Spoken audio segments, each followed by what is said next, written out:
নমস্কার বন্ধুরা, welcome to my channel Piyali's magic force. আরও একটি নতুন রেসিপিতে আপনাদের সকলকে স্বাগত জানাই। এরকম একটা বৃষ্টিমুখর দিনে বেশ কিছু ভাজাভুজি খেতে ইচ্ছে করে সন্ধেবেলা হলেই, চা বা কফির সাথে। তাই আজকে বাড়িতে ভেটকি মাছ রান্না করেছিলাম, বেশ কিছুটা ভেটকি মাছ রেখে দিয়েছিলাম কাটলেট বানানোর জন্য। সেই কাটলেটের রেসিপি আপনাদের সাথে আজকে শেয়ার করব। প্রথমেই 500 গ্রামের মতো ভেটকি মাছ ভালো করে ধুয়ে পরিষ্কার করে নুন দিয়ে সেদ্ধ করে নিয়েছিলাম। সেই ভেটকি মাছ সেদ্ধটা নিয়ে নিলাম পেঁয়াজ, রসুন, আদা এবং কাঁচা লঙ্কা।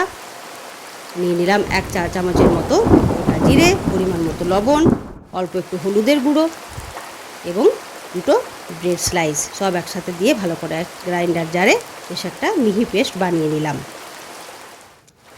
এরপর এর মধ্যে 1 কাপের মতো ব্রেড ক্রাম্বস দিয়ে দিলাম। খেয়াল রাখতে হবে যাতে মাছ সেদ্ধ করে জল ঝরিয়ে নিয়ে তারপর সেটাকে মেখে এভাবে একটা ডো বানিয়ে নিতে হবে। তার মধ্যে যেন বেশি জল না থাকে, বেশি জল থাকলে ব্রেড ক্রাম্বস কিন্তু অনেকটা লেগে যাবে, তাতে মাছের টেস্টটা অনেকটাই চলে যায়। এরপর একটা ডিমের গোলা বানিয়ে নিলাম। এদিকে রেখে দিয়েছি বেশ কিছু ব্রেড ক্রাম্বস। প্রথমে ডিমের গোলাতে ডুবিয়ে তারপর এরকম ব্রেড ক্রাম্বসের মধ্যে ভালো করে কোট করে নিয়ে রেখে দিচ্ছি। এইভাবে আমার বেশ অনেকখানি কাটলেট তৈরি হয়ে গেছিলো, তাই আমি বেশ কিছুটা এইভাবে ফ্রিজারে ফ্রিজ করে রেখে দিয়েছিলাম। এইভাবে করে রেখে দিলে বেশ অনেক দিন ভালো থাকে। বাড়িতে কোনো গেস্ট আসার থাকলে আগের দিন এরকম বানিয়ে রেখে দিতে পারেন, তারপর তাদেরকে গরম গরম চা বা কফির সাথে সার্ভ করতে পারেন। আমি এখানে লম্বাটে আকার দিয়েছি কাটলেটগুলোর, আপনারা ইচ্ছে করলে গোল, ডিম্বাকৃতি অথবা চৌকো আকৃতিও দিতে পারেন।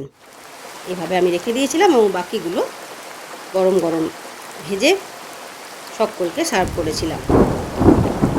এই যে প্রথমে মাস্টার্ড অয়েলটাকে ভালো করে গরম করে নিয়ে তারপর মিডিয়াম টু লো হিটে কাটলেটগুলোকে উল্টে পাল্টে ভেজে নিচ্ছি।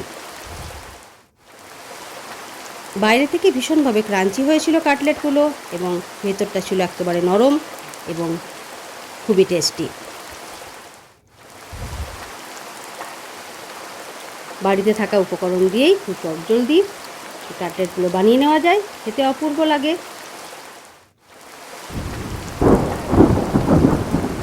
যদি আজকের রেসিপি আপনাদের ভালো লেগে থাকে বন্ধুরা, তাহলে অবশ্যই কিন্তু লাইক, শেয়ার এবং ছোট্ট কমেন্ট করতে ভুলবেন না। আপনাদের কমেন্ট কিন্তু আমাকে মোটিভেটেড করে নতুন নতুন রেসিপি আপনাদের জন্য নিয়ে আসার। এইভাবে মেয়োনিজের সাথে, টমেটো কেচাপের সাথে বা গ্রিন চাটনির সাথে ভেটকি মাছের ফিশ কাটলেট সহজেই কিন্তু সার্ভ করা যায়। তাহলে একবার এভাবে বাড়িতে বানিয়ে দেখুন, আশা করি আপনাদের রেসিপিটি ভালো লাগবে। আমার নতুন বন্ধুদের জানাচ্ছি, যারা এখনও পর্যন্ত আমার চ্যানেল সাবস্ক্রাইব করেননি তারা অবশ্যই কিন্তু চ্যানেলটি সাবস্ক্রাইব করে দেবেন, পাশে থাকা বেল আইকন প্রেস করতে ভুলবেন না বন্ধুরা। আর আমার পুরনো বন্ধুদের অসংখ্য ধন্যবাদ জানাই চ্যানেলটি সাবস্ক্রাইব করার জন্য। তাহলে আজকে এ পর্যন্তই বন্ধুরা, আবার চলে আসবো নতুন রেসিপি নিয়ে। ধন্যবাদ।